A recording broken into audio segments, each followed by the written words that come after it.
Alhamdulillahi Rabbil Alameen. Wassalatu wassalamu ala sayyidil mursaleen nabiyyina Muhammad wa ala alihi wa sahbihi ajma'een. I ask Allah to give us beneficial knowledge and righteous actions, and that He keeps us firm until we meet Him, and that He is pleased with us in the manner that He takes us in.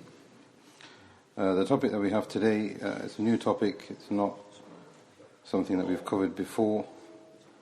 And as you can see, it's very, very important in light of what's been happening recently. And Alhamdulillah, our ulama have discussed this issue a very, very long time ago, to the extent that this book was authored in 1995, more than 20 years ago, by Shaykh Muhammad bin al-Albani.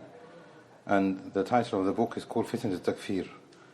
And basically it means the calamity and the tribulations and the tests and the punishment of a takfir.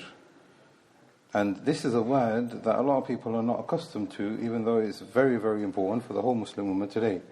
And takfir refers to exiting people outside the fold of Islam. And it has become a fitna, because it is this topic that has led to people becoming extreme, unfortunately. And this has always been a trait of Bani Adam, is that when they involve themselves in fitna, they will get confused, and it could lead to extremism, but at the very least it gives the wrong understanding of the religion. Therefore Shaykh Muhammad, he addressed this topic, like we said, more than 20 years ago, and then this book was sent to Shaykh Abdul Aziz bin Baz, and it was sent again to Shaykh Muhammad bin al-Uthaymin. Shaykh Muhammad gave an explanation of it, and Shaykh Abdul Aziz bin Baz read the book and he approved, or not approved, you can't say approved, but he eulogized, he praised the book that was written or collected on behalf of Shaykh Nasir. And this is very important because some of the things that he mentions here more than 20 years ago, they're still relevant today. But if we understand what he said 20 years ago, we will understand where we are today also, because the principles are the same, but in actual fact it's got a lot worse today, because now we're living in a scenario where people are not involved in takfir, but they don't know what to believe about certain Muslim countries. A Muslim country is a very good Muslim country, but now they've got music come in, got cinemas come in. What's the relationship between non-Muslim countries and Shia countries in the region of the Gulf region? What do we do about that? What do we do about Syria? All of this has come about because of this topic of takfir. And like we said, it's become such a fitna that people who are not takfir, people who are not extreme, they themselves get confused, and then they either repeat what those people have said who are extreme, or they sympathize towards them in some manner, or they find themselves leaning towards that kind of thinking as well, because of the fact that it's a huge fitna. And the Prophet ﷺ, and this is the truthfulness of his message, told us that there is going to be chaos in politics, and this is one of the signs of the hour, and it is one of those things in Jahiliyyah which will never go away. He said, sallallahu alayhi wa sallam, "Man mat," whoever passes away, وَلَيْسَ فِي عُنُقِهِ بَيْعَةً, and he doesn't have allegiance towards a ruler, and he dies in that manner, مَاتَ مِيتَةُ الْجَاهِلِيَّةِ, he has passed away as if he was in Jahiliyyah. And a short explanation of that is that the ulama have explained is that in the time of Jahiliyyah, they didn't have any allegiance towards rulers. Even if it was from somebody they recognized, they wouldn't have allegiance, because that would then show a level of humility that doesn't deserve. Therefore, of you being from a particular tribe or your manhood, etc., you'd have treaties, but you wouldn't give bay'ah. And this is something which is very important today, because now we're living in a scenario where people feel that they can say what they want, they can do what they want, they can treat other people in any other way that they want. And this is kind of exactly like how it was in Jahiliyyah, where they felt that they could do what they want, etc. But Islam has told us no, politics has a right, and there are conditions and there are boundaries, rulers, conditions and boundaries, just like you have boundaries and conditions with one another as fellow Muslims. So the topic of the book today, we've got at least 7 different topics, and we're going to try to go over them as much as we can, but keep it concise. The first question that we want to ask is ruling by the Sharia, and by extension of that, is Takfir part of Aqidah or is it not part of Aqidah? That's the first thing. The second thing we're going to discuss is how is a ruler appointed? How do you recognize a Muslim ruler in a Muslim country? And this is very important because there are people who will not recognize Muslim countries and Muslim rulers.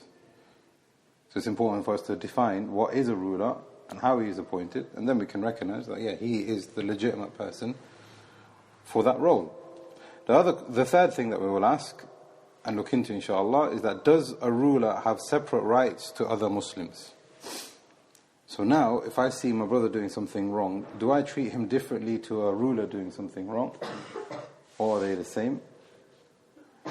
Another thing that this book looks into in today's lecture also is that, okay, and this is a big doubt that is happening, and this is happening as well within mainstream Islam, which is that, okay, all of these things that you've said is good, rulers, they are brothers, they're Muslims, etc., but we don't recognize these rulers because they are being oppressive. So what is our attitude towards rulers if they do something that we don't like, if we see something that we don't approve of, or we think Islamically is incorrect? Another thing we're going to look at, inshallah, today is ruling and Islamic politics and ruling by the Sharia, is that always Tawhid? And is it always Kufr? And what we mean by that question is, if a Muslim ruler has, interest banks in his country, does that affect his Tawheed? Does it put him in Kufr? What situation does it do? So now, the way that the ruler rules his country, does every single decision mean that it is either Tawheed or Kufr?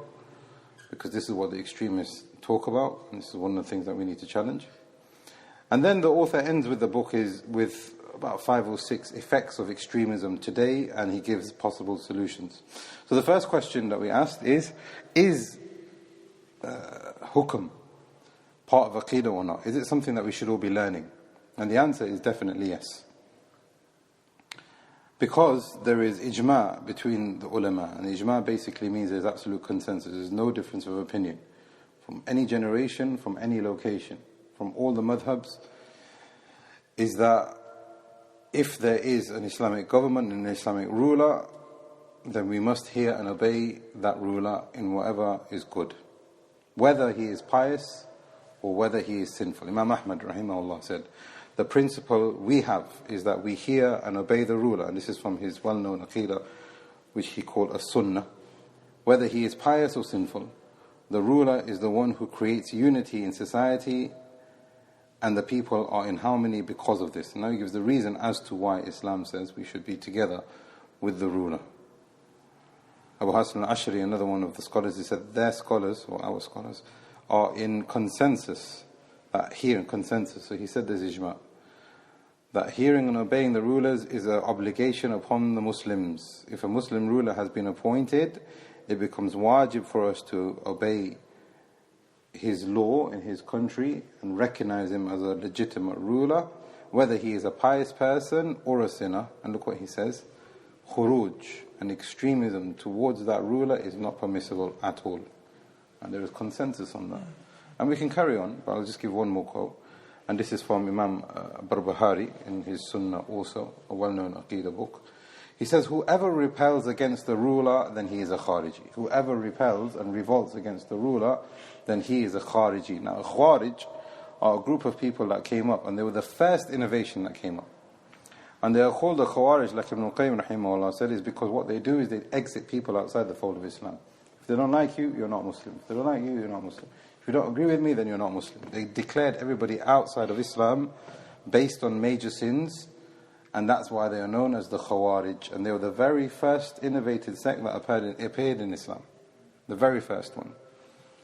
And Ibn Taymiyyah and others from the ulama rahimahullah said that their ancestors were actually munafiqun at the time of the Messenger of Allah sallallahu alaihi wasallam.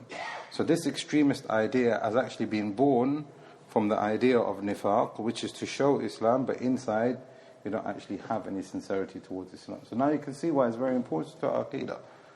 that there are people who have been affected by nifaq, or their asl is from nifaq, or they are munafiqs themselves, Allah knows best, who are appearing to be Muslims, but they are actually spreading an extremist doctrine which has got nothing to do with Islam. As we have just seen, some of the ulama have said there's complete consensus. So Imam Barbahari says, whoever repels against the ruler, then he is a Khwariji. Now, repelling, does that necessarily mean it has to be violent? I think we've discussed this before. Repelling and revolting can also be by your tongue. So if a person says, I don't think such and such person is a good ruler and he is bad because of X, well, that is a form of revolution. But then you might ask, how does that concern me? I'm living in the West. We're going to answer that in a short minute. This is the very next point. But I just want to complete this point by al-Bahari. He says, whoever repels against the rule, then he's a Khariji. This person is a sinner.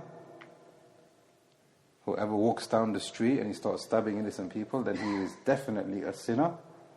And he has contradicted the narrations that have come from the Sunnah. And if he dies in this state, then he dies in the state of Jahiliyyah. Like the Prophet ﷺ said in the first hadith, whoever doesn't recognize Muslim governments and Muslim rulers, especially if you're living underneath them, then you have died as a person who has died in the state of Jahiliyyah. What does that mean?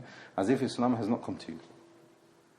Therefore, he says, Barbahari, it is not permissible to fight the Muslim ruler, as this creates fitna in the religion and the dunya. And this is what Imam Ahmad said, that Islam is a religion of creating unity and harmony and understanding with one another. It's not a religion of violence and calling towards revolution and creating havoc and chaos. If there's something you don't like, there's a channel for it. But you don't become extreme. And what we learn from these statements also is that takfir is not based on sin alone. So if you see something that you don't like, and we're going to discuss this in more detail afterwards, it is not based on sin alone. This guy has done a sin, this ruler has a sin, he has allowed a sin to come in, therefore I don't like him anymore, he's not a Muslim. The state here, as we have seen what Imam Barbahari said, whoever repels against a ruler. So if you see a ruler saying something, and it is sinful, but on the other side, you can see he's obviously a Muslim. He's not doing any shirk, he's praying salah, he's allowing salah to be established in his country, he's allowing Tawhid to be established in his country. There's no shirk. There are sins in the country, but there's no shirk. Is he a Muslim or not Muslim? Of course he's a Muslim. Of course he's a Muslim. Now, if we were to say something against him and say, oh, he's doing this and he's doing that, we don't like him, this is a form of repelling and revolting, as Imam Barbahari says. So what's the status for the Sunni? What does he do? Don't get involved. What's the point? Is there any benefit? And this is what Shaykh al-Albani and al-Uthaymin, rahimahullah, both of them will say afterwards, as we will cover. What is the benefit? If you need to speak, the Prophet ﷺ, فَلْيَقُلْ خَيْرًا أَوْ لِيَصْمُتْ. If you have nothing good to say, if the effects of your statement are not going to have any benefit, then be quiet. It's a very important principle from the Sunnah of the Prophet ﷺ. Therefore, what we learn so far is that it is part of Aqidah. It could be verbal, it could be violent, it could be physical. And it is something which is very detrimental to a person's Iman and Aqidah, to the extent that the Prophet ﷺ likened it to the death of Jahiliyyah. And the fourth thing that we have learned so far is that it is not based on sins or what we see as being sins alone. And this is another point that Shaykh al-Albani will mention, and Shaykh al-Uthaymin will give an explanation on that, is that we might see something sinful today, but there is a reason behind it. There's a reason why he's allowing something to occur in his country, because there is a greater good in it, or there's a lesser of the evils in it. And this is how Islamic understanding works. We might not understand it that way, but the ulama do understand that, look, if we allow this to happen, then we repel that. So let this one happen and stop that. And we'll talk about that afterwards. Right. How is the Khilafah established? Before we talk about us living in the West, we have to understand, is there a rulership, Islamic government somewhere in the world today? Now, we're talking about Khilafah, but this occurs with even kings, or he can call himself what he wants, a president, or... How do we establish a Muslim country with a Muslim ruler? Ibn Kathir, rahimahullah, in his tafsir, where Allah talks about inni ja'ilun fil ardi khalifa, we're going to establish humans on earth, a vicegerent on earth. In the tafsir of that, he said that a ruler or a Muslim government is established in one of three ways. Number one, he is appointed by the people and the people have approved. And this is what happened with Abu Bakr radiallahu anh.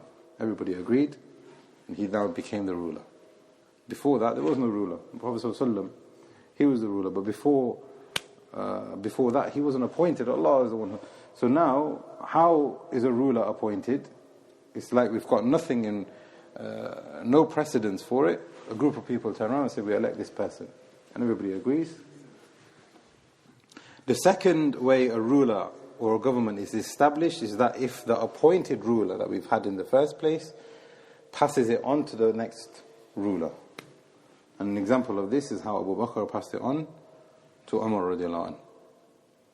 So he selected the person next. And this is typical, you'll find this plenty in Islamic history. Muawiyah chose Yazid, etc.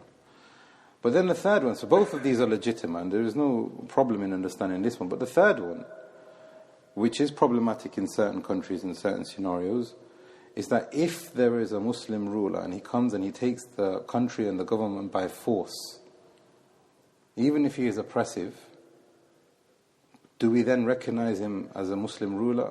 Do we recognize his government as a Muslim government or not? Yes. Yes? But he's been oppressive. He's got some qualities better uniting the... Say he's got no qualities. Say we've got a Muslim ruler, a very good one. This man, he comes with his army and he gets rid of this king or this ruler or whatever. The army's gone, the government's gone, and he sits on his throne instead. And he's oppressive. Maybe he's not even the right person. Maybe he's somebody who's very, very ignorant. Do we still recognize him as a Muslim ruler, a Muslim government? As long as he's praying.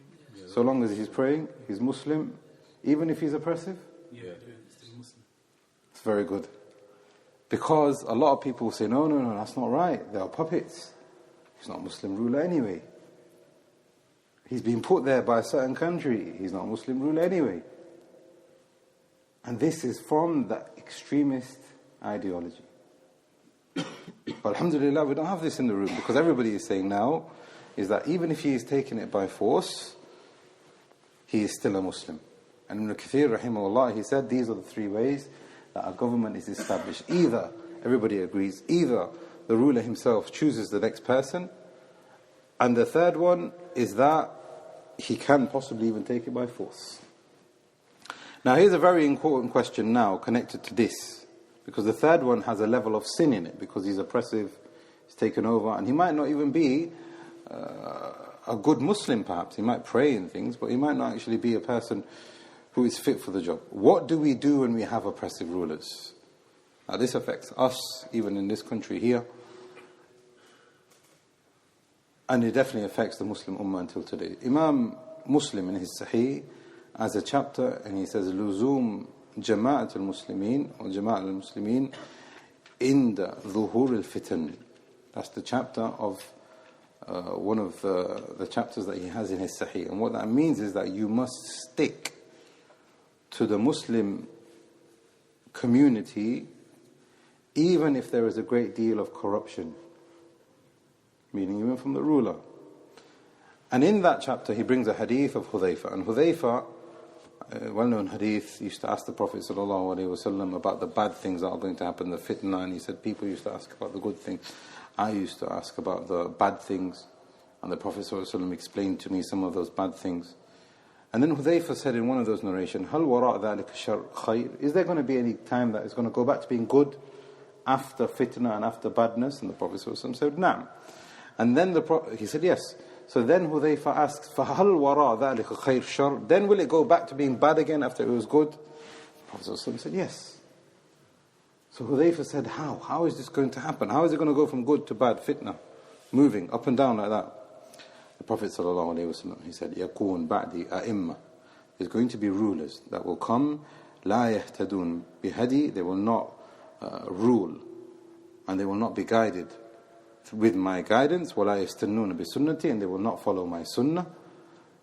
وَسَيَقُومْ فِيهِمْ رِجَالٌ قُلُوبُهُمْ قُلُوبُ الشَّيَاطِينَ. And they will be from some of these rulers, their hearts will be the hearts of shayateen, فِي جُثْمَانِ الْإِنسِ, but their bodies will be the bodies of human beings. Their hearts will be the hearts of shayateen, but their bodies will be the bodies of human beings. They are shayateen, they are shaitans. Can we call him a shaitan? We can't. Do we know he's a shaitan? We don't. So now Hudhayfa asks, what do I do in that scenario? كيف أصنع يا رسول الله إن أدركت ذلك? If I see that kind of a fitna, what do you want me to do? What did he say? Start speaking, start getting involved with politics, start writing articles, pick up your sword. Sit in your house and lock the door. The Prophet ﷺ is a prophet of wisdom and mercy and hikmah. He said, Tisma wa tuti', listen and obey. Obey your ruler. وَإِن دُرِبَ ظَهْرَكَ وَأُخِذَ مَالَكَ. Even if he hits your back oppressively and he takes your wealth, فَاسْمَعْ وَعَتِكَ. Continue being hearing and obeying. Now there are many lessons that we can gain from this topic, from this particular hadith, but there's at least two things that we can gain. Number one, this is proof that major sins doesn't make a person a kafir. And this is very important when we're talking about extremism. Because they will say, look, he's doing this and he's doing that and he's not supporting Palestine and he's not doing anything against Israel and he's allowing certain things come into his country and he's not ruling by the Kitab and the Sunnah and he's left the Sharia, therefore he is not a Muslim. That's not correct, because the Prophet ﷺ said, they will not follow and they will not rule with my guidance. They have the hearts of shaitans. What did he say? Treat him as a Muslim. So apparent major sins doesn't take a person outside the fold of Islam, not by doing the sin by itself. That's point number one. And the second thing, and we learn this also from the understanding of Imam Ahmad when he was tested, etc., through rulers who are sinful, is that he didn't cut off hearing and obeying, even if they are oppressive, even if they are sinful. What did Imam Ahmad do? He was quiet. He was imprisoned. Not once did he say, everybody come and revolt. Imam Ahmad, rahimahullah, he had 14,000 people attend his janazah. 14,000. And it's been narrated by Imam al-Dhahabi that 2,000 people became Muslim by looking at that janazah. It was so many people, they became Muslim. In his majlis, alhamdulillah, we have a decent... over there, he had more than how many? Thousands of people. I think the number is 3,000 or 5,000 used to sit around him when he used to explain hadith. Imam Ahmad, all he had to say is, this ruler is not a Muslim, or this ruler is oppressive, or this ruler is sinful, let's get rid of him. And this is very important, because a group of ulama came from Baghdad, and they went to see Imam Ahmad when he was in prison. And they said, Imam Ahmad, this ruler, not only is he being oppressive, but he is now changing the Aqidah by saying that the Quran is created. That's not happened before. Until this point, the Aqidah of Ahl Sunnah was one. They are corrupting the Aqidah of the Ummah. And now they've imprisoned you. And now all the ulama outside are scared for themselves. Or they've gone into hiding and nobody's really speaking out. What shall we do? We are confused.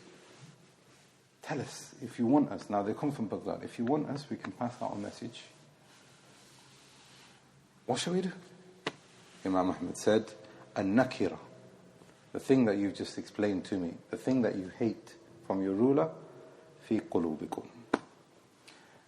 Make the hatred of the things that you see and the things that you don't agree with, leave it in your heart. Just leave it in your heart. Continue hearing and obeying. The bad things that you see, leave it in your heart. Why? It's the Aqidah of Ahl Sunnah.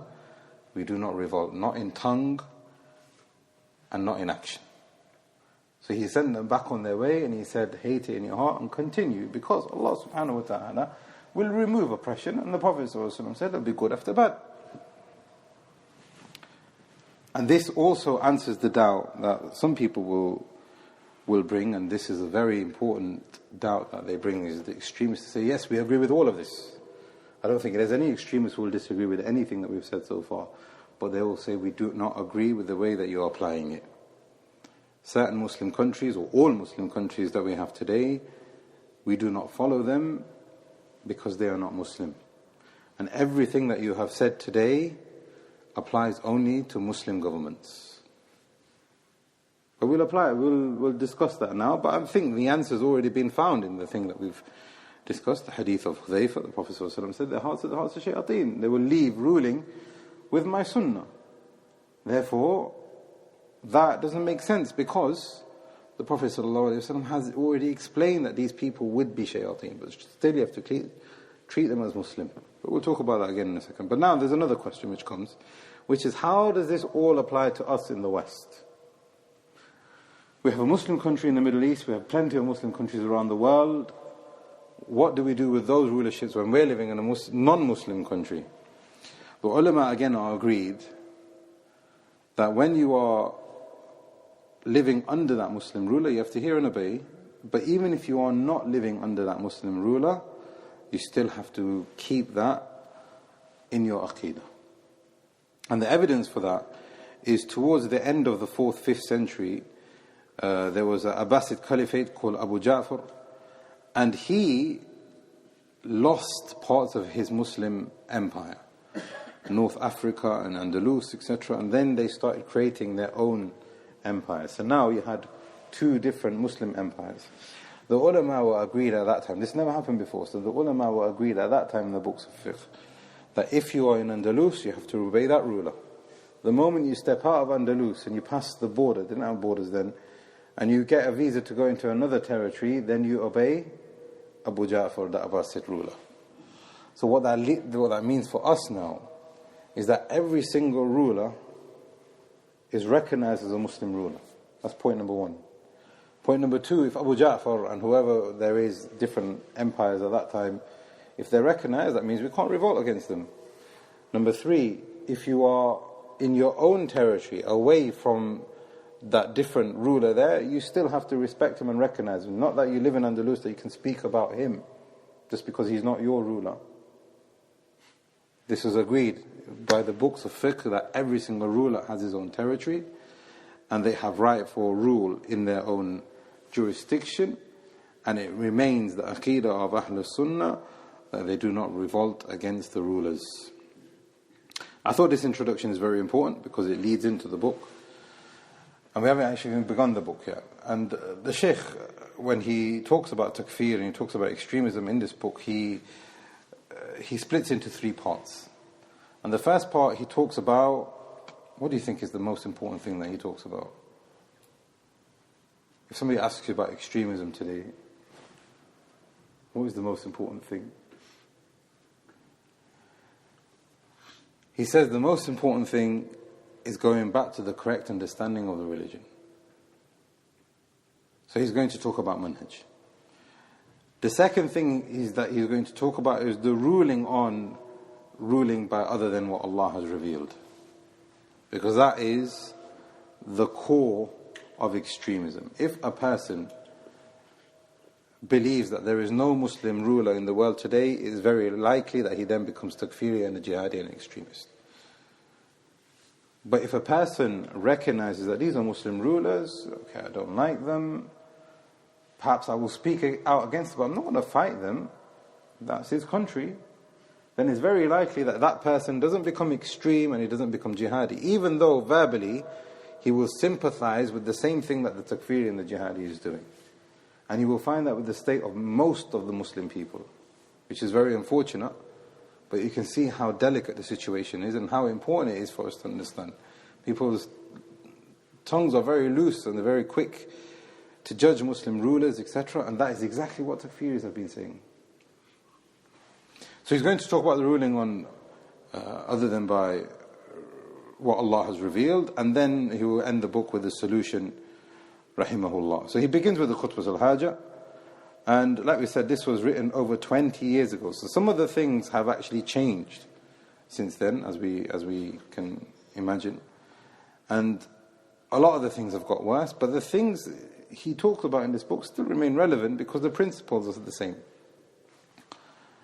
And he says, and he begins by saying, Takfir and extremism is a huge problem. فإن مسألة التكفير عموما لا للحكام فقط بل وللمحكومين أيضا هي فتنة عظيمة قديمة.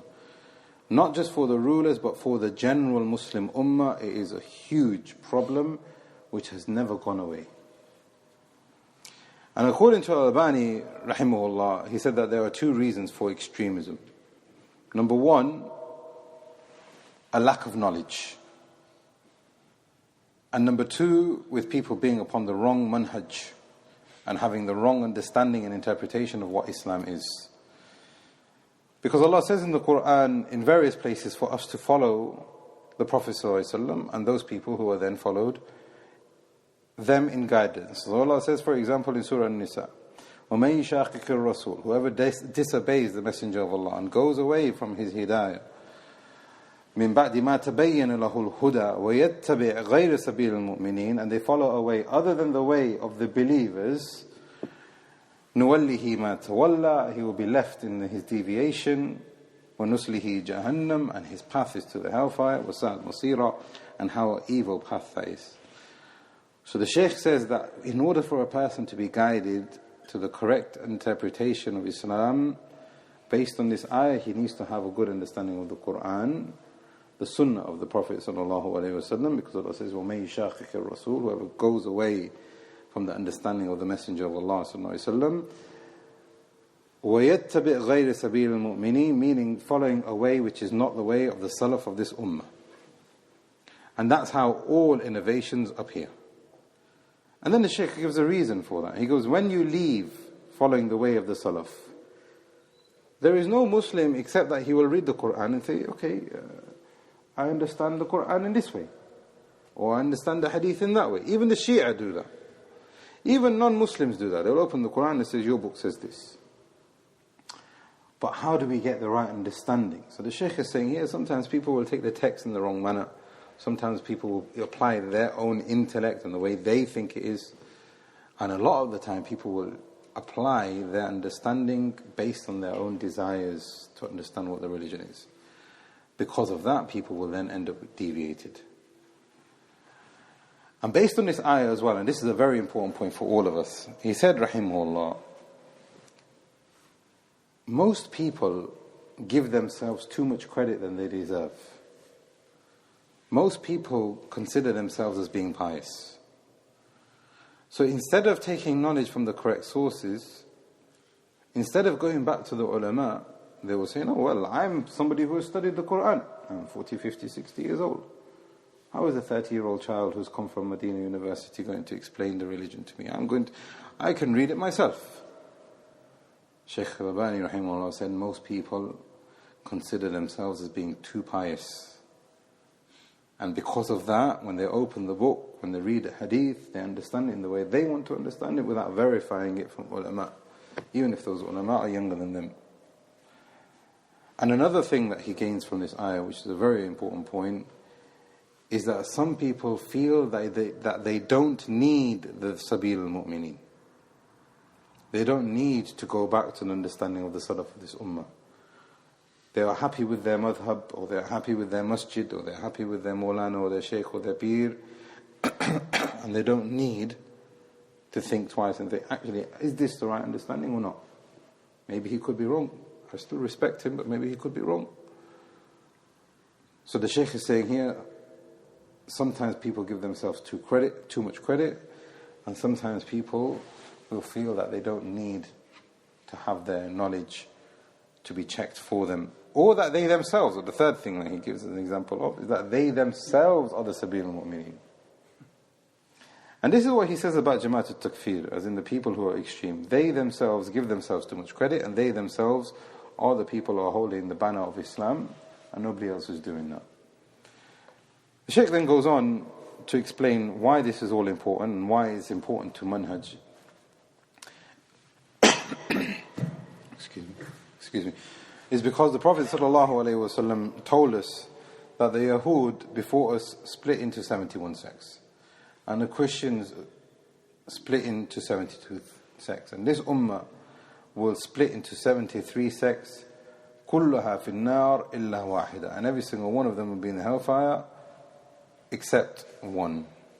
And the Shaykh says, if you contemplate on the ayah that we have just seen before, those who follow not the Sunnah of the Prophet ﷺ, and they leave the understanding of the pious, who the way they understood the religion, and this hadith here as well, we will find the answer is that the only way that then you can be safe is to understand the Quran and the Sunnah with the understanding of the Salaf of this Ummah. How are 73 sects going to end up, and they're going to end up in the hellfire, most of them? It's because they don't follow the Quran, or they don't follow the Sunnah, or they do follow the Quran and the Sunnah, but they don't have the correct understanding. And when you have that, then there is no guarantee that you won't be deviated. But the Shaykh is saying here, if we combine this ayah and this hadith, we will understand what the Sabil al-Mu'mineen is, and how you can understand the religion, how you can keep safe in yourself. The Shaykh then goes on to talk about, so now he's given two reasons why extremism and any kind of deviancy occurs. Number one, not knowledge. They don't have any knowledge, ignorance. And the second thing is that their manhaj isn't correct. And he said, as a result of both of these, people will then miss out on having principles that are necessary in order for them to understand the religion. So some of them will not understand the Arabic language. كَمَعْرِفَةَ اللُّغَةِ الْعَرَبِيَّةِ وَالنَّاسِخُ وَالْمَنْسُوخ وَغَيْرُ ذَلِكَ. They will lose all the principles that are needed to understand the religion. They will not know what is general and what is specific. They will not know the Arabic language, and they'll interpret it, their own religion based on a foreign language which is not Arabic. They will not know what is abrogated and what is not abrogated. So the Shaykh is saying here, when we fuse those two together, ignorance with the lack of manhaj, it creates a toxic understanding of Islam. That's the end of part one, which is the introduction. Now, the second part of the book, he goes on to talk about what is the ruling on obeying the ruler. And we've kind of already just discussed that in the introduction. And the Shaykh brings another hadith from the Prophet ﷺ. He said, "Usikum bis-sam'i wa-ta'a wa in wulli alaykum abdun habashi." I command you to hear and obey, even if the ruler that takes over is an Abyssinian slave. And the meaning of that is that somebody you don't recognize. Somebody, maybe he speaks a foreign language. Somebody who's taken it oppressively. The Prophet ﷺ said, stick to hearing and obeying. Because for those people who live a long life, the Prophet ﷺ said, فَسَيَرَى اخْتِلَافًا كَثِيرًا. They will see a great deal of differing and discord and corruption. فَعَلَيْكُمْ بِالسُنَّةِ. Then follow my sunnah. This is my sunnah. Stick to obeying. Don't become extreme. If there's something that you don't like, then remain firm and be patient, because this is the sunnah of the Prophet ﷺ. So this is the ruling. The author is now saying that the ruling on obeying the ruler, the ruling on following the ruler is that it is wajib and it is part of our Aqidah. Now this is the doubt that we wanted to talk about, which is that some of them will say we will only follow the ruler if he is just, but if he is oppressive we can speak against him, and if he is oppressive we can revolt. If he is oppressive we will not recognize. Now some of the ulama have answered this in no less than 4 different ways, and we will keep it short. It's very extensive as a response to this also. But such a differentiation is innovation in itself. To say that we will only support a non-oppressive ruler, and oppressive rulers by themselves, as soon as he becomes oppressive in our eyes, he is no longer a Muslim, and we can revolt against him, that is an innovation. There is no evidence to support that. That's point number 1. Point number 2, there's also a principle in Islamic fiqh, where the ulama have said ذِكْرُ بَعْدَ أَفْرَاد الْعَامِ. So if something is being mentioned in general, لَا يَقْتَدِي التَّخْصِيص. It doesn't necessarily mean that it is specified meaning. So if the Prophet ﷺ said, obey the ruler, it doesn't necessarily mean obey the pious ruler. The Prophet ﷺ said, obey the ruler. That means you have to obey the ruler. Do you understand that point? If something is left general, you cannot make something specific based on your own understanding. You need evidences to make that then specific. So the Prophet ﷺ said, obey the ruler. As long as he's a Muslim ruler, he's established in the Salah, he's a Muslim. But also there's a contradiction in this, because the Prophet ﷺ has said in certain narrations where he has praised rulers who are good. 7 underneath the arsh, and he said from the first of them, Imamun Adil, the upright, just ruler. So there are separate narrations which talk about the virtue of those people who are just. But that doesn't necessarily mean that those people who are not just are no longer rulers. So there's a contradiction in the way that they've understood it, because the Prophet ﷺ gave a reward for those people who are just, but those people who are oppressive, they will not get that reward, but they are still then classed as being rulers. And, some of the things that we've also mentioned before in the Hadith of Hudayfa can be applied here again. Again, like I said, this is an extensive mas'ala which is very, very important when it comes to tackling extremism, because they will say, we agree with everything that you have said, but we don't apply it in the same way that you do. But this is wrong, because there is no evidence for them to make that exception. The Shaykh then goes on page 20, he says, going back to manhaj is very important for us to understand what the religion is. Because the Prophet ﷺ has said, obey the ruler, even if he is a slave, even if he is somebody who is low, even if he takes it oppressively, obey the ruler. So the Shaykh is saying here, for us now to understand the meaning of the hadith, we have to go back to what? The understanding of the Salaf. And the Shaykh is saying here, the way that the Salaf understood it is that we continue remaining obedient upon who our ruler is. But then, the Shaykh is saying here, فَإِنَّ أَصْلُ فِتْنَةُ التَّكْفِيرِ فِي هَذَا الزَّمَانِ بَلْ مُنْذ أَزْمَانِ, that the problem with takfir and extremism comes with them quoting one ayah from Surah al-Ma'idah. In actual fact, the Shaykh is saying this is the ayah, but they have different ayats with different interpretations. But the meaning is, وَمَنْ لَمْ يَحْكُمْ بِمَا أَنزَلَ اللَّهُ فَأُولَٰئِكَ هُمُ الْكَافِرُونَ. Whoever does not rule by what Allah has revealed, then they are kuffar. And the next ayat, Allah says, فَأُولَٰئِكَ هُمُ الظَّالِمُونَ.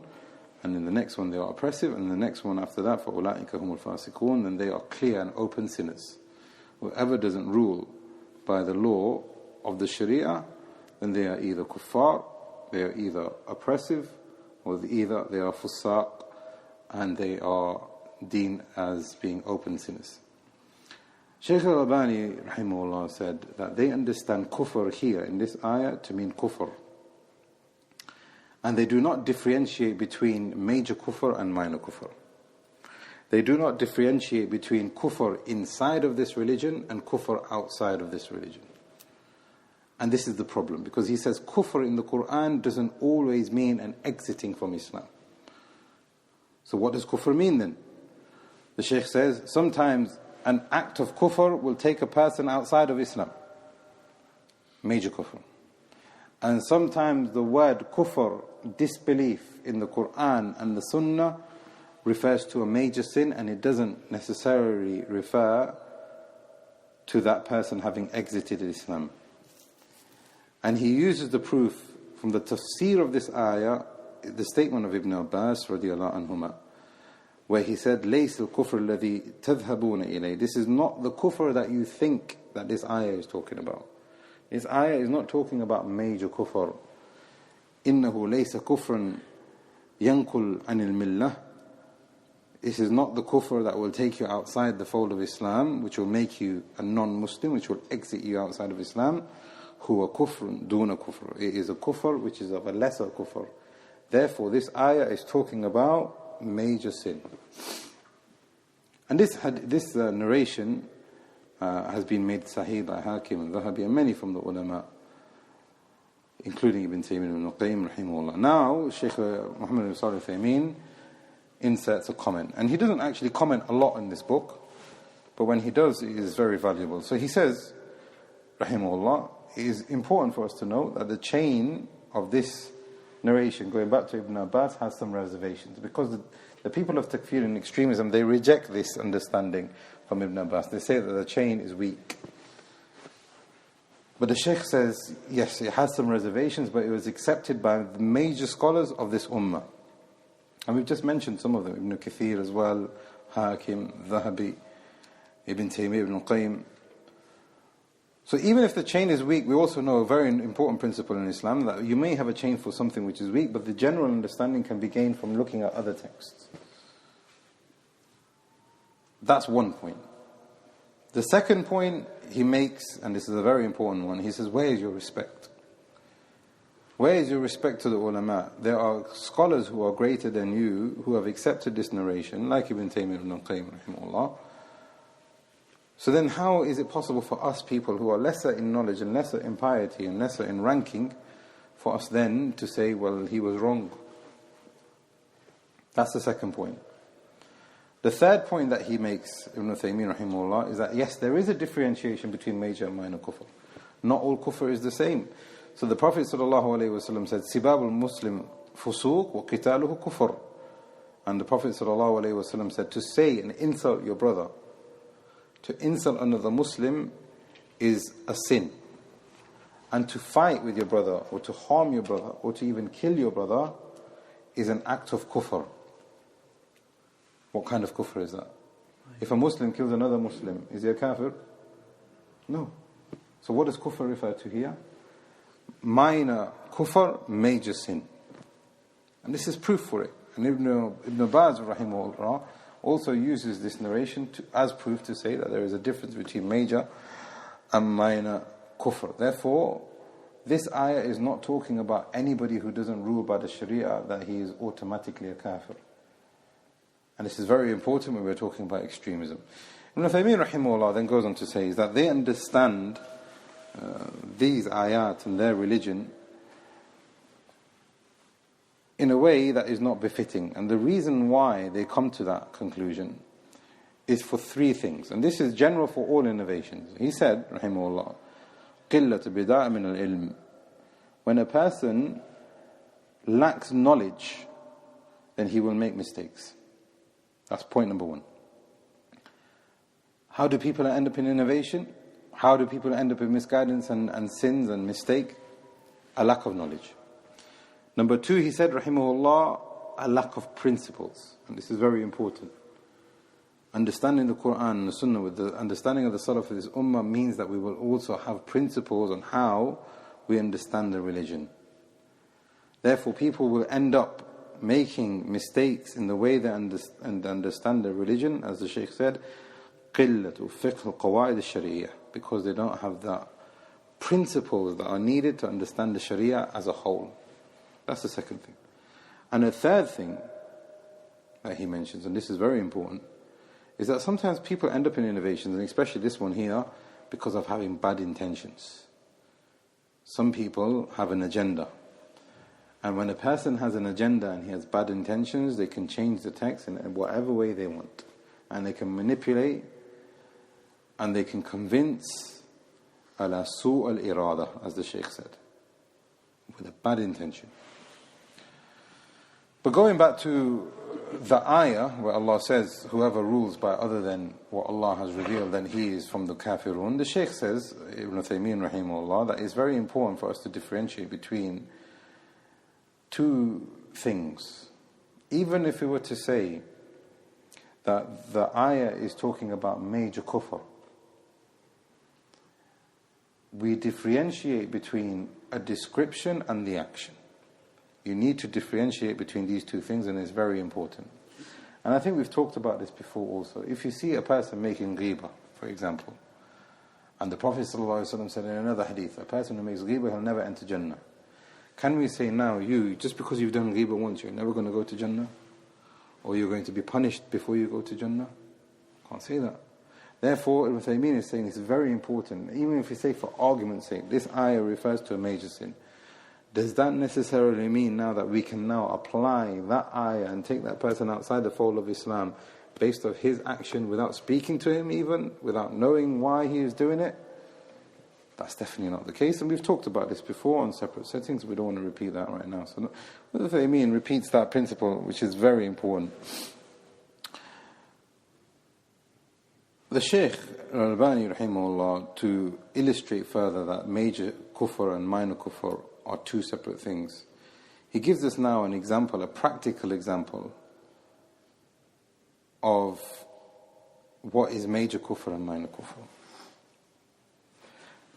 Fighting another Muslim we've just discussed now, if you hit your brother, it's sinful. But what if you hit him for a political reason? What if two Muslims are fighting and they're doing it for a particular reason? This is a practical example of what the Shaykh is saying, that not all acts of kufr are kufr, as in the sense of major kufr. What do you think about that? So there's a Muslim army that's fighting another Muslim army, and they are fighting one another and they're killing one another. There's a violent reason Are they still Muslim? That's the question. Yeah. But now, this is how it is practical. We can then argue that this Muslim country who is fighting another Muslim country has legislated for them to kill another Muslim. So they've changed aspects of the religion. And they're fighting back. So now, if we understand the extremist mentality, which is that if you are not ruling by the Quran and the Sunnah, you become a kafir automatically. If you've got two Muslim armies fighting one another and they're legislating for themselves to fight one another, they will all then become kafir. That makes sense?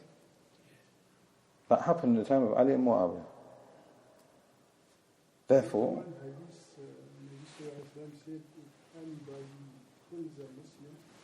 he goes forever to Jahannam. Yeah. And also there is an ayah in Quran, if you kill one person, not Muslim, he will. Okay, so these are talking about the sin. So now if a person hits another Muslim or kills another Muslim, that's sinful. And the Khwarij today will say, we will not consider that person as being a kafir. He's a Muslim. Because we are not Khwarij. We do not take people outside the fold of Islam based on major sins. And we're going to discuss that in a second now, because it's a very important point. Because they don't. If they see a person drinking alcohol, the extremists today, he's a weak Muslim. Maybe he's a munafiq, but we'll still treat him as a Muslim. But if you change the law and you rule by other than the Sharia, then you are outside the fold of Islam, and we are not Khawarij, we are people of Tawhid, because this is part of Tawhid. But now Shaykh al-Albani, he's giving a practical example of two Muslims, armies, fighting one another, and they're legislating for themselves, each one of them, to fight one another. Yeah, but it depends on the intention there, because if they're sincere, and that's what happened when Ali and Muawiyah had fought, because we believe that they were both parties, how they were sincere. The Khawarij don't differentiate between a person being sincere or not sincere. As long as you have changed the religion. And I say, it's like this. Muslim fights another Muslim. He kills him. Is he Muslim? Yes. According to the Khawarij today, is he Muslim? Yes. Why? Because he's not legislated it. He's done it out of sin. That's what the Khawarij today say, not the Khawarij of old. But now we are asking, if this Muslim fights this Muslim, and he says it's legitimate for me to fight this Muslim, according to the Khawarij today, he will then become a kafir.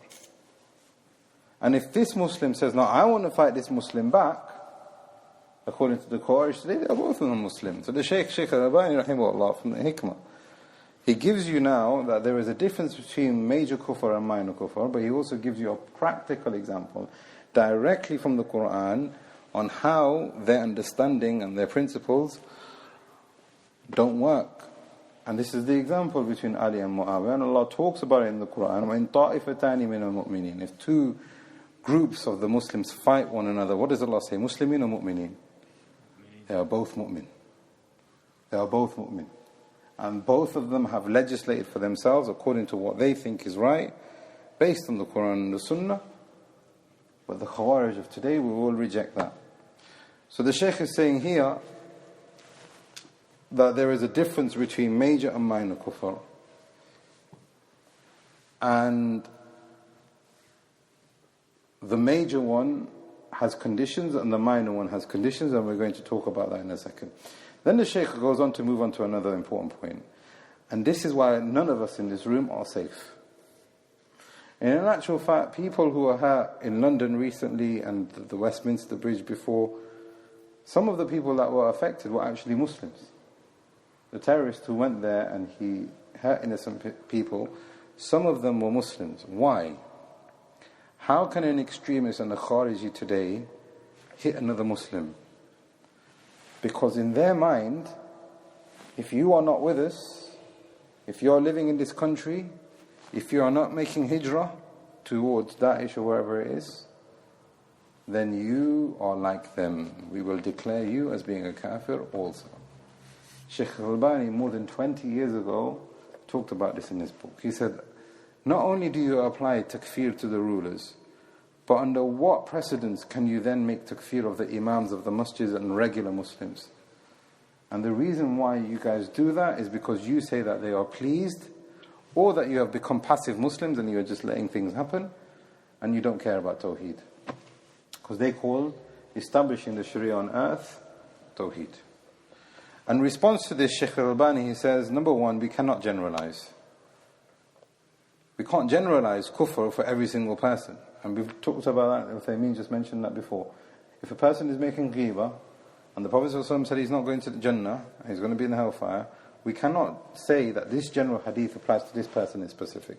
That's point number one. Point number two, Shaykh al-Albani rahimahullah said, is that you cannot generalize either, because every single ruler has his own reason. A country will have a reason for allowing riba-based banks to come in, and another country will have the reasons for allowing cinemas to come in. Allah knows best why. We don't agree with it, but what's the Aqidah of Ahl Sunnah? Make dua for them, make dua for the ummah. Do things which are good. Having discussions and talking about him doing it's not going to change anything.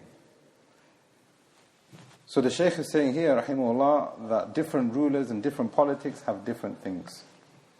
And this is very important for us also. Even the people in this country, no matter how high you are in government, even they don't know what's happening in politics completely. They don't know what's going to happen tomorrow. They don't know what's happening in their own government. They don't know what's happening in their own cabinet. They don't know what's going to be.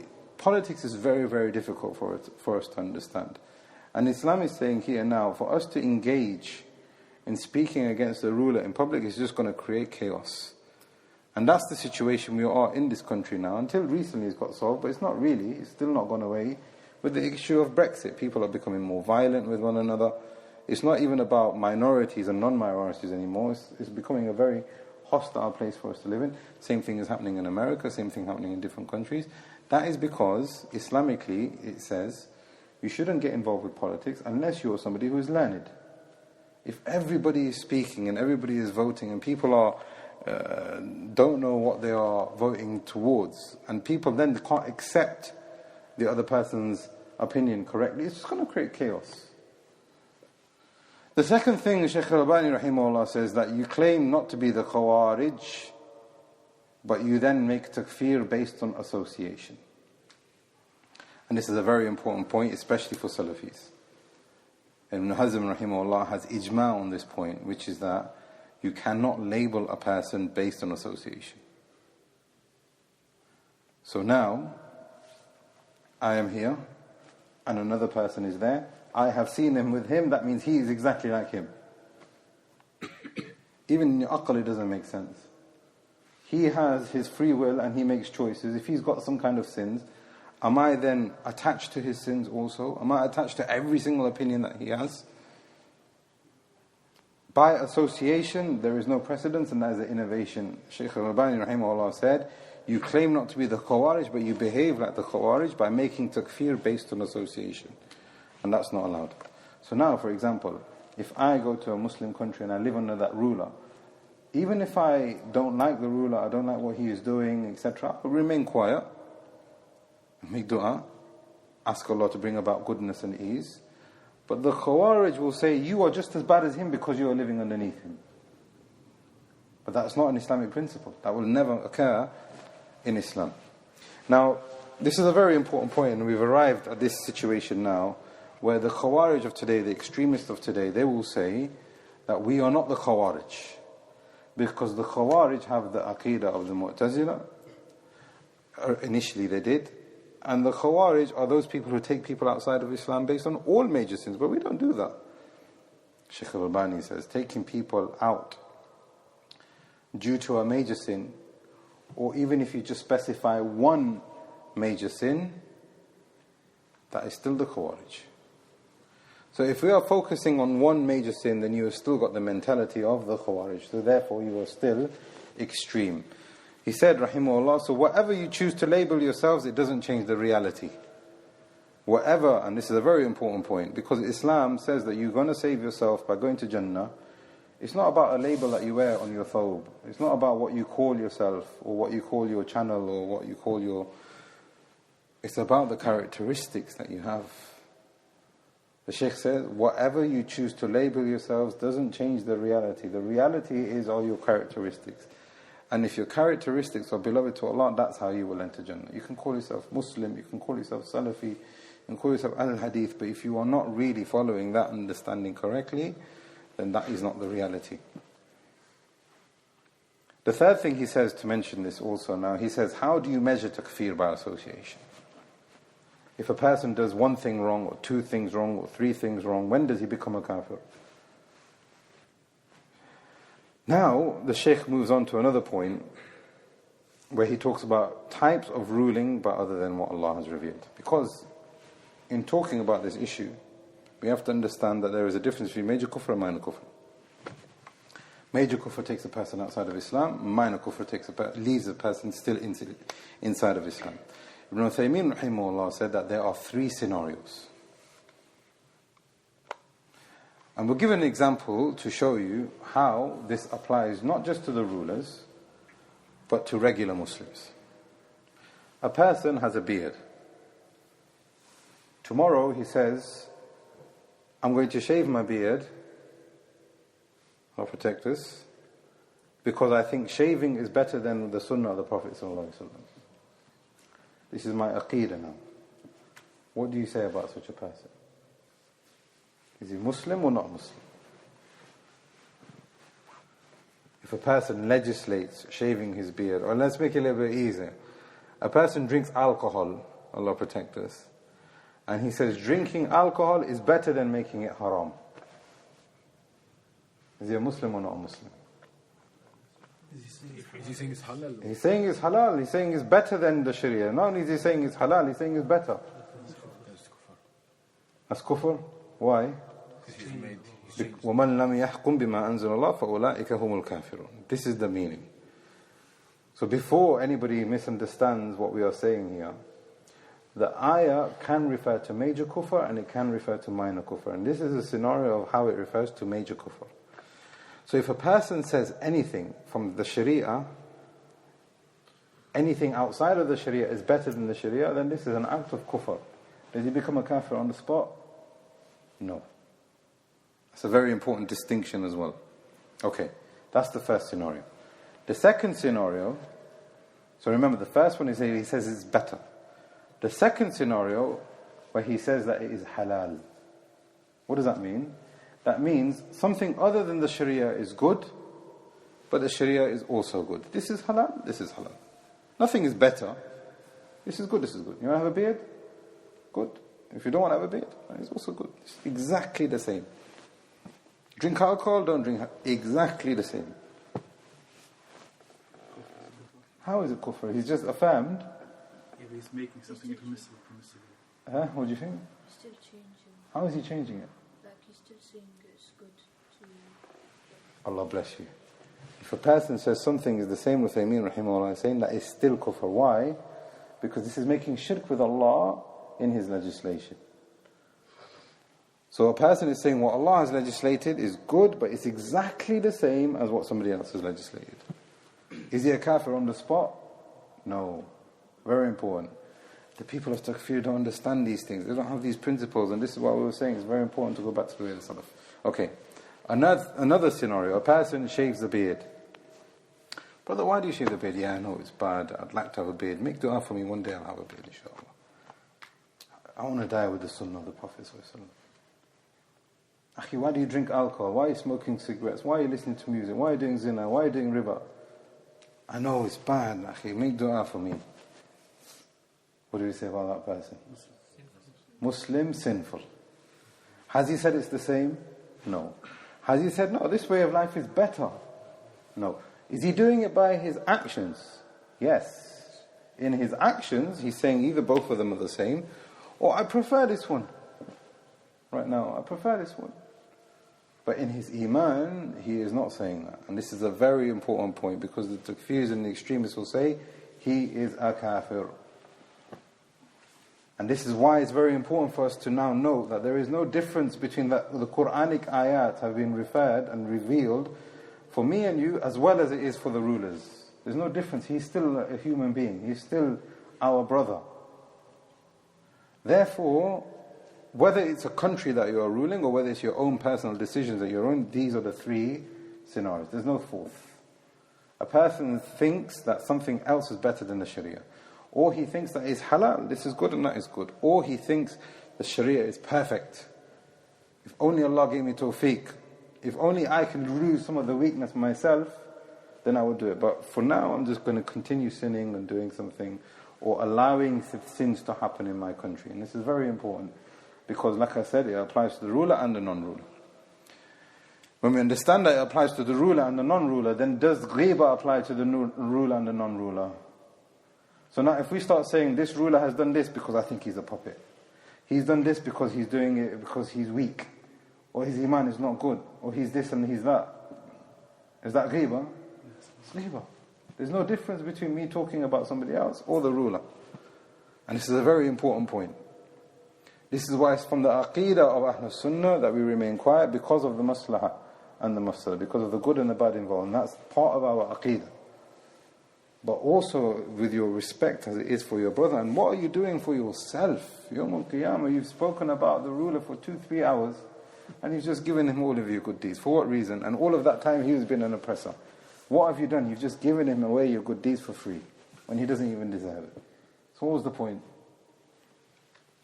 So now the author is ending, and we just for a few more minutes, he goes now into the solution. What are the solutions? And he gives about 5 or 6 different solutions. Number 1, he says, Rahimahullah, control your tongue. Control your tongue. There's a hadith of the Prophet ﷺ. إِذَا قَالَ رَجُلْ لِأَخِي, if a person says to another person, Ya kafir. People do that about the rulers all the time. فَقَدْ بَاءَ بِهَا أَحَدُهُمَا. It's going to fall on one of those heads. What happens? That statement goes up, and Allah then decrees who is going to go down on. Kafir, fasiq, zalim.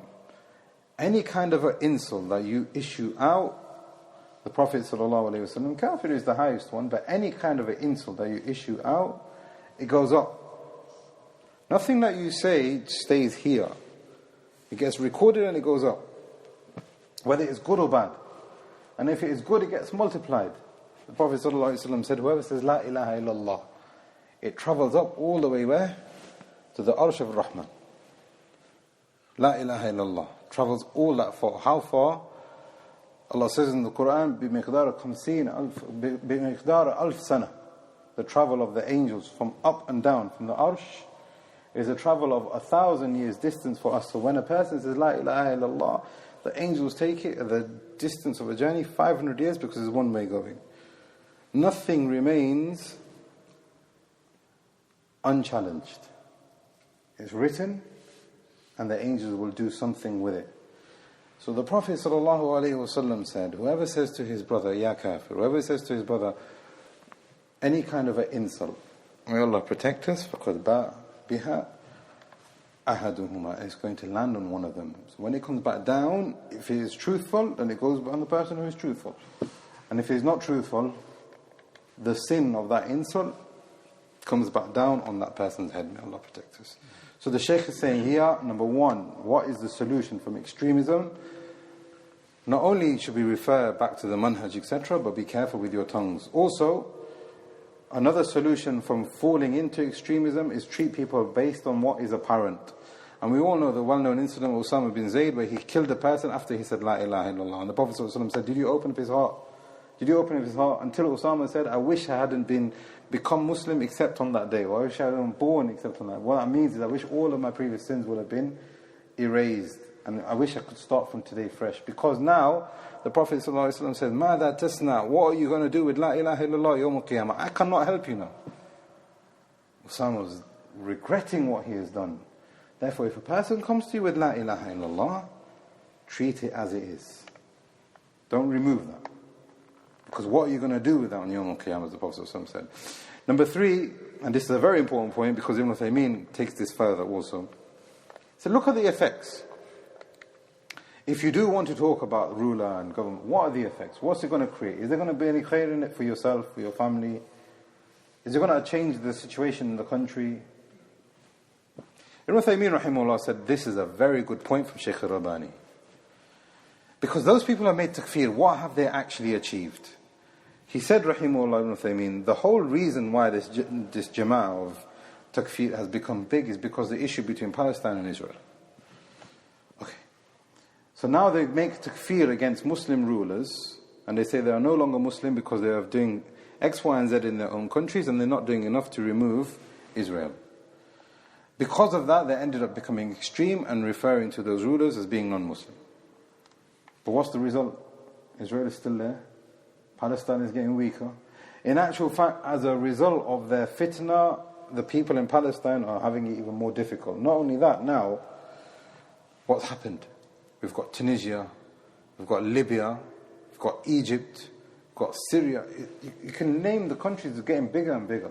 The list is getting longer and longer based on what? Extremism and takfir. What have they achieved is a very good point. And this is a very important point because I've had this discussion before with a takfiri, where he is saying, for us, the objective of life is to remove shirk. The reason why you are a Muslim is so that Allah has sent you to remove shirk. And this is the crux of the matter. This is the foundation of everything. Why has Allah created you? Okay, the takfir will agree with that. What does that mean? To pray Salah only? To fully worship Allah. What does that mean? Are we just going to have Sharia in my life only and not in the rest of the world? You have to learn. Huh? You have to learn, but Allah wants to be worshipped in everywhere. So this is what the takfiri will say. Allah protect us. The takfiri have said that it is mandatory upon every single one of us to establish the Khalifa. And if you are not doing it, we will make takfir on you also. Ahl Sunnah say Allah has created us to worship Him in a manner that we can do so that we are able enough to go back to Jannah. And that for some people will be very, very limited. And that for some people will be much broader. But to say it is wajib upon every single one of us is the wrong understanding as to why Allah has created us. Therefore now, if a person is walking down the street and he wants to go stab someone, why is he going to do that? Because most of the Muslims would think, that's not part of Islam. Not one book says that, not one scholar has said that. There's not one masjid that we went to has said you have to go and do that. There's not one khutbah, there's not one lecture. Where did he get that from? He got that from because his understanding of the objective of life as to why Allah has created you is to establish the law of Allah on earth. And if I can do that by going to Syria and giving bay'ah to this Baghdadi guy, whoever it is now, He's dead now. whoever it is, yesterday was Bin Laden, tomorrow is Baghdadi. This is what they say, you have to go and join them. If you can't join them, then you have to do something here to make sure that the Sharia is being established. And that includes killing innocent people because that is reducing the population. Where is the evidence for that? Is that why Allah has created us? Allah has created us to go to Jannah. And the way you go to Jannah, and this is a very important point that the Shaykh is saying here, Ibn Uthaymin rahimahullah said, it begins by you knowing what Islam is yourself. By learning, for 13 years the Prophet ﷺ taught his people Tawhid. For 13 years they concentrated on what was goodness, on Salah and Zakah and spreading, the broader message of Islam. For 13 years they remained focusing on themselves. And this is what Shaykh al-Albani rahimahullah said, أَقِيمُوا الدَّوْلَةِ الْإِسْلَامِ فِي قُلُوبِكُمْ تَقُمْ لَكُمْ عَلَىٰ أَرْضِكُمْ. If you establish the Sharia in your hearts, in your lives, what will happen? It will be organic change. You don't need to become extreme to do that. Allah will bring about khair on the earth. Therefore, the Shaykh is saying here, point number 3, look at the effects of your actions, of your statements. Number 4, Shaykh al-Albani, he always says this, that the Salafis, the people of Ahl Sunnah, the people with the correct understanding of Islam are weak in their manners. They need to go back to tasfiyah and tarbiyah. Learn the religion, go back to the way of the Salaf, and improve in your manners, improve in the way that you deal with one another, improve. And this is a general advice for everyone, for people who are inside of Salafiyah and outside of Salafiyah. And this is true because until today, I have met a lot of people, even from the police, talking about this issue of counter-terrorism. Wallahi ladhim, brothers and sisters, Nobody knows how to deal with extremism except for Ahlul Sunnah, and I feel very proud to say that. Nobody knows how to deal with extremism except for the Salafis. If you go to Jama'at al-Tabligh, they have got no clue. If you go to the Breweries, they haven't got a clue. If you go to any other Jama'ah, they have no idea. Why is it that the Salafis have the answer? Why is it that Ahlul Hadith, Ahlul Sunnah have the answer? It is because we have the correct manhaj. And when you have the correct manhaj, you have all the understanding on bringing about goodness, the true understanding of Islam, and removing anything which is not right. Shaykh al-Uthaymin rahimahullah said, the times we live in is very difficult, and they will continue to change, and because of that, rulers will continue to change their stances, and some of the things will change with governments, because al-Hukm yadur ma'a illatih. It's because the ruler will change based on the reason as to why he needs to legislate something new in his country.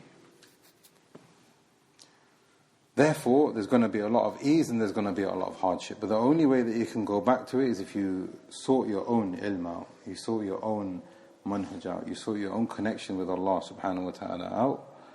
And with that, you will also understand that the tides will turn, ease and good, ease and difficulty. And with that, a person will then be able to then understand how to react to all of that.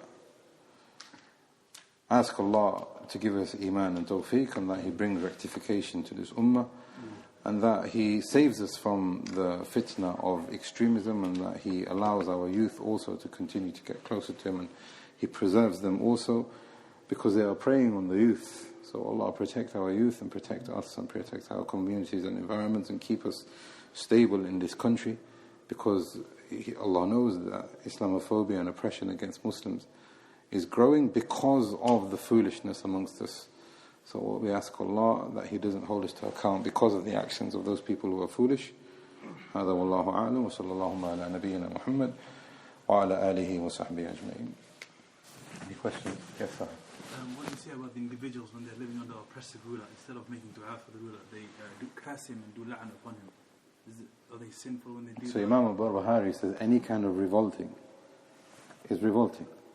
So if a person is living underneath a ruler and they don't say good things about him and they say bad things about him, this is a form of revolting. I mean, when they make dua And during the time of the Khwarij, when the fitna was at its peak, there were two types of Khwarij in the earliest of this ummah.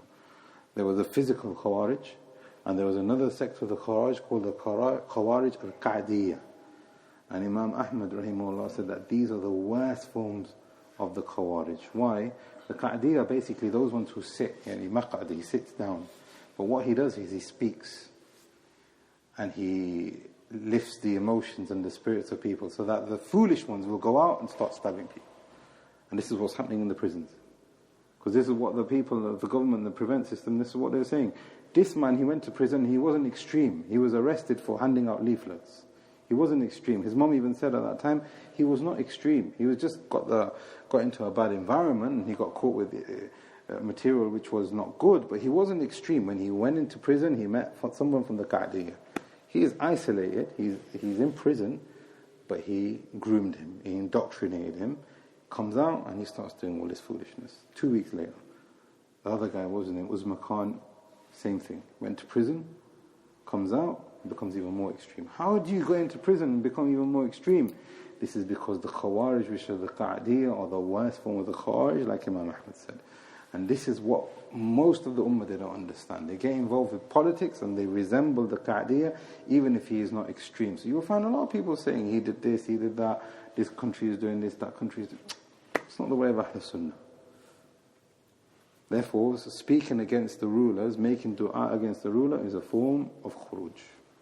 Yes, well. So for example, now people refer to a lot of countries as, for example, Muslim countries. So let's say, for example, how do you criterialize it? So how do you know it from countries, even though, for example, there might not be benefit even talking about it, but just because of the discussion that happens, like if, for example, let's just say a country like Turkey or Morocco, they're like got democracy and stuff like that, do you categorize that as a Muslim country or not, based on it being outwardly Muslim and being known commonly from the people? It says in Sahih Muslim, so now the question basically is how do we recognize a Muslim country, really, isn't it? The question is how do you recognize a Muslim country? The Prophet ﷺ, whenever he used to go out on an expedition, he used to leave at Fajr time. And whenever he went past the village, he used to wait and he used to see if that family, if that village comes up with adhan for Salatul Fajr. And if there's an adhan for Salatul Fajr, he used to say, withhold. What that means is that if there is an Islamic environment, if there's an open Islamic symbolization of the religion being proclaimed, we treat them as being Muslim. And Nawawi mentions that in Sahih Muslim, and there's many evidences from the Quran and Sunnah which tell us that, especially with the hadith of Usama bin Zayd. The Prophet said, what are you going to do with La ilaha illallah? So if the ruler is saying La ilaha illallah, if the majority of the country are saying La ilaha illallah, if they're establishing the Salah, then we treat them as a Muslim country. Even if there is things that we don't agree with, perhaps, we will still treat them as being Muslim, as long as he continues to call himself Muslim and he establishes the Salah and there is apparent Islamic symbols being established in that country. Yes, ma'am.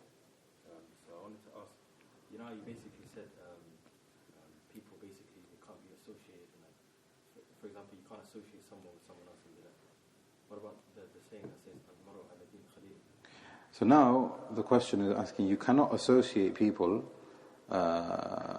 based on another person doing something wrong. What about the hadith, al-Maru ala din Khalil, that the person is on the religion of his friend? What the hadith means is that a person will be influenced by his friend. So it's fanzur man yukhal. The hadith, the Prophet ﷺ said, look at who you take as your close friend, because you will then be affected by your friend. That's different to us then saying that he is like him. That's the point that we wanted to make. So if you've got a friend who is perhaps, I don't know, follows a different sect of Islam, and you sit with him, and you advise him, you come to the masjid with him, you break your fast with him, are you following the same sect as him? Of course not. But the people of Takfir and extremism will say, no, if you're with him, you're associated with him, class, that's it. We will treat you exactly the same. So this is the point that we wanted to make. What we will say to that brother at that time is that, listen, you have to be careful about who you're friends with. So if you are being friends with this person who's following a deviant way of Islam, if he is trying to convince you, and then you need to be careful. He could be an extremist and he's trying to groom you, it's possible. Or it could be a person who is a bad influence on you in a dunyawi sense. He's telling you to do bad sins and things like that. So then we will say, فَانْظُرْ أَمَّنْ يَخَالْ. Be careful about those who you take as your friends, because they have an influence. Yes, doctor. So our Shaykh in al-Albani, what did they say about the case of Ibn Zubayr? What about that? Because he was against the Umayyad when Abdullah ibn Zubayr. What do we say about him not giving bay'ah to the Umayyad rulership, Muawiyah, etc.? And also he ruled over big areas until they eventually defeated him. Okay, so basically what happened with Abdullah ibn Zubayr is that after Ali passed away. No, I know what the history. I'm asking what did our scholars. We need to discuss the history. Okay. After Ali passed away, Muawiyah, Hassan got taken and became the next caliph, and then Hassan went over to Muawiyah and said, you know what, these two big armies fighting one another, Muslim one another, the Prophet ﷺ also made prophecy that this man, he's going to bring harmony between two groups of people. Hassan goes over to Sham and he goes, here is the Muslim empire, let's create harmony. It's not worth it. Muawiyah takes it. Abdullah Zubayr says, no. There's people higher than Muawiyah. Muawiyah only became Muslim towards the end of the Prophet ﷺ's life. You've got people like Abdullah ibn Umar, you've got people, even within the Umayyad, you've got people who are higher, Nu'man, Bashir, etc. Who's Muawiyah? Now there's a very important point. Imam al-Nawawi and others from the ulama have said every single Sahabi is a mujtahid. Therefore he is allowed to have his own opinion. Therefore, Muawiyah and Abdullah ibn Zubayr disagreeing with one another is not like us disagreeing with somebody else today. It's not the same. That's point number one. Point number two, Abdullah ibn Zubayr never gave bay'ah to Muawiyah. Therefore, it's not called Khurooj. For a person to say, I don't recognize him, I don't think he should be him, I should be thinking somebody else. He didn't have to give bay'ah, therefore he didn't. The third thing is, if you look at what he did, is he went away to Makkah and he stayed in Makkah in isolation. He didn't call people, he didn't say, everybody come to me, let's create an army so we can go to Sham and remove Muawiyah. People genuinely just came to Makkah and they ended up giving him bay'ah and said, we want you to be our ruler, not him, we don't recognize him. And that happened without any kind of agenda from the very beginning. Therefore, they were both mujtahids, and this is an exception. There was no Khurooj. And the third scenario is that it happened without him actually intending for him to, have a separate Muslim empire, if you can even call it that. I mean, they would say that it is something like that, but it's not exactly like that. He didn't set up a Muslim state in Makkah. Yes. My question, it might be from a point of ignorance, but previously I've heard from another sheikh that some people who have, they revolt against an oppressor and by the will of Allah they succeed, they're not the Khwarij. Is that... Okay, there's a difference between... Okay, so the question is, if people revolt against the ruler and they are successful, then they are not the Khwarij. This is another point that I wanted to add to the incident between Abdullah bin Zubayr and Muawiyah, is that the ulama have differentiated between the Khawarij and what is known as Ahl al-Bughat. The Khawarij are those people who have it in their Aqidah to revolt against the ruler because they declare him as being a kafir. Abdullah bin Zubayr didn't agree with Muawiyah in a Dunya sense. And this is a very important distinction. Because you have an Umayyad empire, they collapsed, and the Abbasids started doing revolutions within. They were not the Khwarij. Nobody said that they were from the Khwarij, but what they did resembled Khurooj. Ahl al-Bughat removed the ruler for a dunya sense, not because they declare him as being a kafir or they make revolting permissible. They will say, no, it's haram for us to do that, but we want to get rid of him anyway, so we want the power for ourselves. They are known as Ahl al-Bughat. But going on from that question also is that the ulama have said that it is permissible for us to remove a ruler based on conditions. So say you've got a ruler now, he's very oppressive, he's very sinful, he perhaps doesn't even pray himself, and this happened in one of the countries. But then you've got an alternative who is good, he is pious, he is knowledgeable, he is better, he will bring about better for the country. The ulama have said, if you can get this guy and convince him to abdicate and get the other person in, you can do that. It's not Khurooj. Go speak to him, say, listen, we think he's better. Would you leave? And if he agrees, fine. If he doesn't agree, then the ulama have also said, these are strict conditions. This is a very rare exception. It's not that we can do this all the time.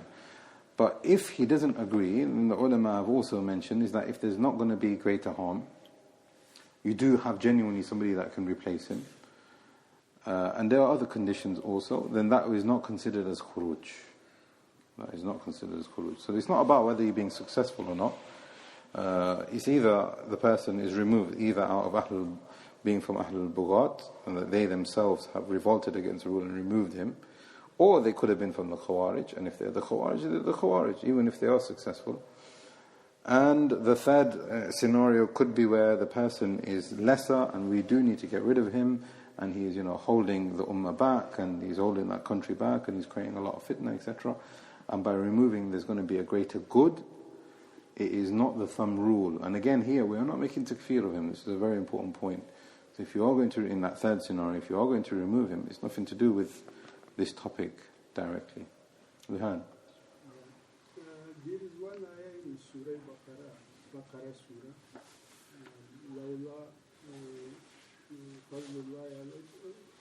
ورحمته لولا دفع الناس بعضهم لبعض لفسدت الأرض. What is the tafsir of this ayah? The tafsir of the ayah, many times I come across in some meetings, some people like non-Muslim, they are asking about Surah Tawbah. yeah. These ayat in Surah Tawbah, they are asking us about. What is the meaning of these ayat? Surah Tawbah is very big, but I mean, it's very important. It's very important for us to understand Tawbah is called Surah Tawbah. Why? There's a lot of fighting in there, but why? What's the reason? People make Tawbah. Not that you kill and you take people's wealth. And in Surah Tawbah, there's at least 3 or 4 instances where Allah mentions Tawbah. So you have the incident of Ka'b ibn Malik and other people who remain behind. Why? Tawbah. Come back to the religion. But I mean, if you're talking about Tafsir Surah Tawbah at 9 o'clock on the night, it's a bit difficult. I think he's probably asking about the ayat and but that says about wherever you find them, you ambush them. اقتلوهم حيث وجدتموهم. Allah, that is within the context of the Quraysh. The beginning of Surah Tawbah. They asking these ayah, why these ayah? Okay, so now I think maybe we can have a separate conversation about that. But I mean, it's very important that we understand the Quran within its context. And the first page of Surah Tawbah, Allah is telling them that Bara'at min Allah wa Rasul. That now from this moment on, Makkah is not associated with Allah and His Messenger. فَسِيهُمْ فِي الْأَرْضِ أَرْبَعَةِ أَشْهُرٍ. Go in the earth, you got 4 months. You got 4 months to make your plans, because you are going now, because they've already been defeated. This is after the Fatih. There was a war, but there was no fighting that took over. Prophet ﷺ took over Makkah. In the next year, he sent out Abu Bakr to make Hajj.